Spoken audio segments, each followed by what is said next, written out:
এখন মুখ থেকে থুতু ফেলছিস? ভালো যাস তো সরাইয়া, বলে এই মুখ থেকে রক্ত পড়বে কিন্তু। কি হলো, কানে কথা যাচ্ছে না? কথা কেন কানে যাবে না? তারা আগে ভালো করে মুখটা ধুই, বালতি বালতি জল ঢালে। বরং তুই ততক্ষণ ওই লাইনে গিয়ে দাঁড়া। তুই নিয়ম পাল্টাতে চাইছিস? কাল অব্দি এখানে সবাই তোর নিয়মে চলছিল, আজ থেকে এখানে সবাই আমার নিয়মে চলবে।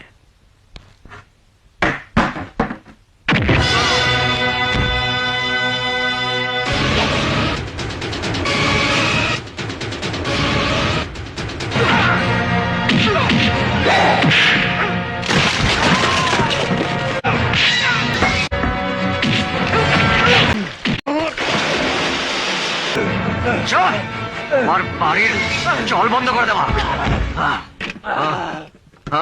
জল বন্ধ করে দেওয়া, আমার বাড়ির জল বন্ধ করে দেওয়া।